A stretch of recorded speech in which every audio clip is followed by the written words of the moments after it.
নমস্কার বন্ধুরা, আজ লোটে মাছ দিয়ে দারুণ একটা রেসিপি তৈরি করে দেখাচ্ছি। গোটা গোটা লোটে মাছের এই রেসিপি খেতে হয় দারুণ সুস্বাদু। যারা একদম খেতে পছন্দ করেন না লোটে মাছ, তারাও দেখবেন আঙুল চেটে পুটে ভাত খাবে। এইভাবে লোটে মাছ রান্না করলে একটা লোটে মাছও ভাঙবে না, প্রত্যেকটা মাছ থাকবে একেবারে গোটা গোটা। তাহলে চলুন বন্ধুরা, এবার রেসিপিটা শুরু করা যাক।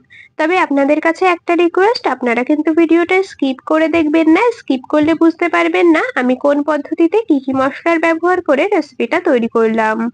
সবার প্রথমে রেসিপিটা তৈরি করার জন্য এখানে আমি 700 গ্রাম নিয়েছি লোটে মাছ। মাছগুলোকে এখন কেটে নেব। একটা কাঁচি আর ছুরির সাহায্যে কেটে নিচ্ছে। প্রথমে মাছের পাখনাগুলোকে এরকম ভাবে একটা কাঁচি দিয়ে কেটে বাদ দিয়ে নিচ্ছি। লেজের দিকের পাখনাটাকেও এখন কেটে বাদ দিয়ে নেব, তারপরে মাথাটাকে বাদ দিয়ে নিতে হবে। লোটে মাছের মাথা কিন্তু খাওয়া যায় না, লোটে মাছের মাথাটাকে কেটে এরকম ভাবে বাদ দিয়ে নিলাম। এরপর মাছটাকে দু টুকরো করে কেটে নেব। যেহেতু আমার এই লোটে মাছগুলো বেশ অনেকটাই ছোট, সেজন্য আমি দু টুকরো করে কেটে নিচ্ছি। আপনাদের মাছ যদি বড় হয় তবে আপনারা 3 টুকরো করেও কেটে নিতে পারেন। আমি এইরকম সমস্ত লোটে মাছগুলোকে ঠিক এইরকম ভাবে পাখনা, লেজের অংশ আর মাথা বাদ দিয়ে দু টুকরো করে কেটে তারপরে আপনাদেরকে দেখাচ্ছি। বন্ধুরা, আমি কাজটা করতে থাকি আর আপনারা কিন্তু আমাকে অবশ্যই এই সময়টা কমেন্টসে জানিয়ে যাবেন আপনারা কে কোন জায়গা থেকে আমার আজকের এই রেসিপিটা দেখছেন, তবেই না আপনাদের কমেন্টসে ধন্যবাদ জানাতে পারবো। সব লোটে মাছগুলোকে সুন্দর করে পরিষ্কার করে কেটে ধুয়ে নিয়েছি। দেখুন ঠিক এইরকম ভাবে কেটে নিয়েছি। পরিষ্কার করে মাছগুলোকে কেটে ধুয়ে নিয়েছি, সাইডে সরিয়ে রাখলাম। এরপর এরকম একটা বড় সাইজের নিয়েছি পাকা টমেটো। টমেটোটাকেও ছোট ছোট টুকরো করে কেটে নেব। টমেটোটাকে কাটার আগেই একবার পরিষ্কার করে ধুয়ে নিয়েছি। বন্ধুরা, লোটে মাছের ঝুড়ো, লোটে মাছের ঝাল, লোটে মাছের পকোড়া এইসব তো খেয়েছেন, একবার এই পদ্ধতিতে বানিয়ে দেখবেন, খেতে দারুণ টেস্টি হয়। টমেটোটাকেও টুকরো করে কেটে নিয়েছি, একটা বাটির মধ্যে তুলে নিলাম, সাইডে সরিয়ে রাখলাম। এরপর নিয়েছি এরকম একটা থালা। এর মধ্যে আমি এইরকম একটা মিডিয়াম সাইজের বাটি মেপে এক বাটি নিয়ে নিলাম চালের গুঁড়ো। বাড়িতে যদি চালের গুঁড়ো না থাকে তাহলে আপনারা ময়দা বা আটা ব্যবহার করতে পারেন, তবে আমার মনে হয় চালের গুঁড়োতে রেসিপিটা বেশি ভালো হয়। এক বাটি চালের গুঁড়ো নিয়েছি, তার মধ্যে 1 চামচ নিলাম লবণ, হাফ চা চামচ দিয়েছি হলুদ গুঁড়ো। লবণ হলুদ দিয়ে চালের গুঁড়োটা শুকনো অবস্থায় হালকা করে একটু নেড়েচেড়ে নিয়েছি। এরপর দিয়ে দিলাম 1 চামচ শুকনো লঙ্কার গুঁড়ো। ব্যাস, এর মধ্যে কিন্তু আর কোনো মশলা যাবে না, শুধু লবণ, হলুদ আর শুকনো লঙ্কার গুঁড়ো দিয়ে চালের গুঁড়োর সাথে খুব ভালো করে মিশিয়ে নিচ্ছি। ঠিক এইরকম ভাবে একটু হাত দিয়ে মেশালে খুব ভালো মতো করে সমস্ত মশলা চালের গুঁড়োর সাথে মিশে যাবে। এরপর এক এক করে মাছের টুকরো চালের গুঁড়োর মধ্যে নিয়ে নিলাম। খুব ভালো করে মাছের মধ্যে চালের গুঁড়ো কোট করে নেব।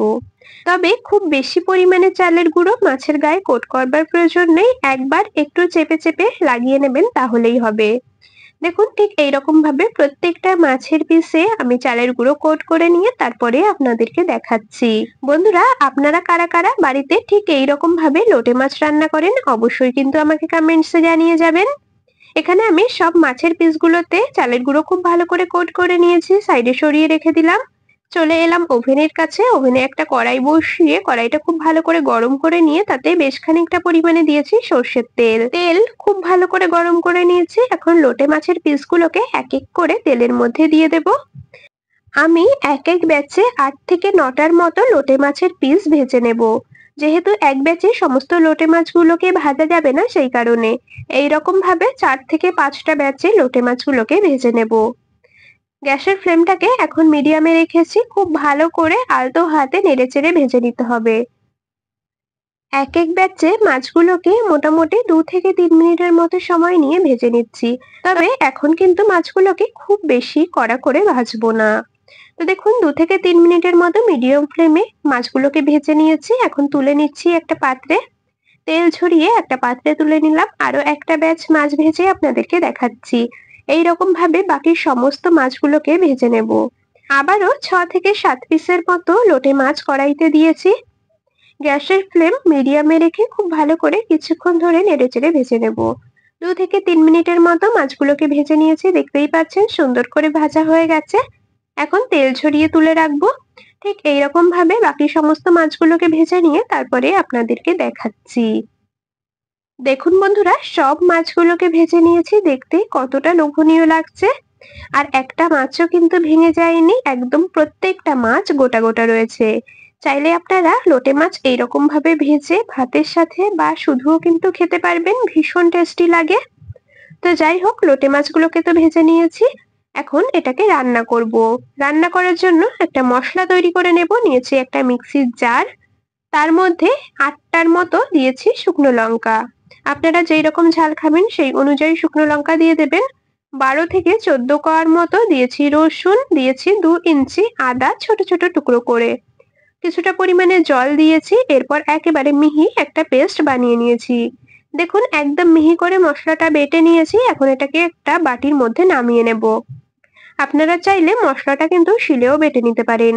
তবে বন্ধুরা, এই মশলার মধ্যে কিন্তু জিরে একেবারে দেওয়া যাবে না, কারণ লোটে মাছ রান্নাতে জিরের ফ্লেভারটা কিন্তু একদম ভালো লাগে না।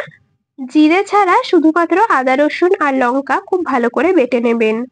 এখানে মশলাটা একদম সুন্দর করে রেডি করে নিয়েছি। আবার ওভেনের কাছে চলে এলাম। মাছ ভাজা কড়াইটাই বসিয়ে দিয়েছি। মাছ ভাজা যেটুকু তেল ছিল তাতেই বাকি রান্নাটা করে নেব। তেল খুব ভালো করে আবারও গরম করে নিয়ে তার মধ্যে 3টে মিডিয়াম সাইজের পেঁয়াজ কুচি দিয়ে দিলাম। পেঁয়াজে হালকা গোল্ডেন ব্রাউন কালার আসা পর্যন্ত, পেঁয়াজগুলো একদম সুন্দরভাবে সফট হয়ে আসা পর্যন্ত খুব ভালো করে ভেজে নেব। কখনো গ্যাসের ফ্লেম মিডিয়ামে, আবার কখনো হাইতে দিয়ে ভেজে নেব। সামান্য একটু লবণ দিয়েছি যাতে পেঁয়াজগুলো তাড়াতাড়ি সফট হয়ে যায়। তো এইরকম ভাবে কিছুক্ষণ ভেজে নেওয়ার পর দেখুন পেঁয়াজে হালকা গোল্ডেন ব্রাউন রং ধরেছে, পেঁয়াজগুলো কিন্তু খুব সুন্দরভাবে নরম হয়ে গেছে। এখন এর মধ্যে দিয়ে দিচ্ছি কেটে রাখা টমেটোর টুকরোগুলোকে। টমেটোটাকেও একেবারে নরম হয়ে আসা পর্যন্ত খুব ভালো করে রান্না করে নিতে হবে। টমেটোগুলোকে বেশ কিছুক্ষণ কষিয়ে নিয়েছি। এখন দেখুন টমেটোগুলো কিন্তু খুব ভালো করে নরম হয়ে গেছে, একদম সুন্দর করে গলে গেছে টমেটোগুলো। এই সময় এর মধ্যে দিয়ে দেব বেটে রাখা মশলা। আদা রসুন আর শুকনো লঙ্কার পেস্ট এর মধ্যে দিয়েছি, খুব ভালো করে কষিয়ে নিতে হবে মশলার কাঁচা গন্ধ যাওয়া পর্যন্ত, মশলা থেকে তেল ছেড়ে আসা পর্যন্ত। মশলাটাকে খুব ভালো করে একটু নেড়ে চেড়ে নিয়েছি। এখন দিয়ে দিচ্ছি স্বাদ মতো লবণ, দিয়ে দিচ্ছি পরিমাণ মতো হলুদ গুঁড়ো। আগে যেহেতু কয়েকবার লবণের ব্যবহার করা হয়েছে, অবশ্যই সেই কথা মাথায় রেখে কিন্তু এখানে লবণ দিতে হবে। বেশ কিছুক্ষণ মশলাটাকে কষিয়ে নিয়েছি। দেখুন মশলা থেকে সুন্দর তেল ছেড়ে দিয়েছে, মশলার রংটা একদম চেঞ্জ হয়ে গেছে। দেখতেই পাচ্ছেন মশলাটা কিন্তু খুব সুন্দরভাবে কষানো হয়ে গেছে। এর থেকে আর বেশি কষাবো না। এখন এর মধ্যে সামান্য পরিমাণে দিয়ে দিলাম গরম জল। গরম জল দিয়ে খুব ভালো করে আবারও একটু নেড়ে নিয়েছি। আর এখন এর মধ্যে দিয়ে দেব ভেজে রাখা মাছগুলোকে। ভাজা মাছগুলোকে মশলার মধ্যে দিয়ে আলতো হাতে একটু এপিট ওপিট উল্টে নেব। যেহেতু লোটে মাছ একদমই নরম হয়, খুব বেশি কিন্তু নাড়াচাড়া করা যাবে না, তাহলে ভেঙে যেতে পারে। তো আলতো হাতে একটু নেড়েচেড়ে মিশিয়ে নিয়েছি। আর এখন আবারও সামান্য দিয়ে দিলাম জল। রেসিপিটা কিন্তু আমি একদমই ঝোল করব না, পুরো গা মাখা শুকনো শুকনো করে তৈরি করব, সেই বুঝে এখানে জল দিলাম। জল দিয়ে আবারও আলতো হাতে একটু নেড়ে দিয়েছি। আর এখন ঢাকা দিয়ে কিছুক্ষণ রান্না করে নেব, ঝোলটা বেশ খানিকটা শুকিয়ে আসা পর্যন্ত। তো ঢাকা দিয়ে বেশ খানিকক্ষণ রান্না করে নিয়েছি। দেখুন ঝোলটা অনেকটা পরিমাণে কিন্তু আগে থেকে শুকিয়ে এসেছে। গ্যাসের ফ্লেমটাকে এখন মিডিয়াম টু হাইতে রেখেছি। আলতো হাতে নিচের দিকটাতে একটু নেড়ে দিয়েছি। আর এখন এর মধ্যে দিয়ে দেব বেশ খানিকটা পরিমাণে কুচিয়ে নেওয়া ধনেপাতা। লোটে মাছের মধ্যে কিন্তু গরম মশলার গন্ধ একদমই ভালো লাগে না, গরম মশলার ফ্লেভার একেবারে ভালো লাগে না। অবশ্যই ধনেপাতা কুচিটাই দেওয়ার চেষ্টা করবেন। ধনেপাতা কুচি দিয়ে আবারও একটু ঢেকে দিলাম মিনিট খানিকের জন্য, যাতে ধনেপাতাটা সুন্দর নরম হয়ে যায়, ধনেপাতার ফ্লেভারটা সুন্দরভাবে মাছের মধ্যে ঢুকে যায়। ঢাকা খুলে নিয়েছি।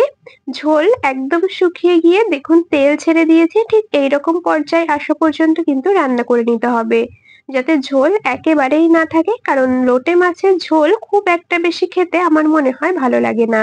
লোটে মাছ এইরকম শুকনো শুকনোই বেশি ভালো লাগে। তো যাই হোক, গ্যাস অফ করে একটা পাত্রে নামিয়ে নিয়েছি। সত্যি বলতে বন্ধুরা, গরম ভাতে লোটে মাছের এইরকম একটা রেসিপি থাকলে আর কিচ্ছু লাগবে না। এক থালা ভাত শুধু এই লোটে মাছের রেসিপি দিয়েই খেয়ে নিতে পারবেন।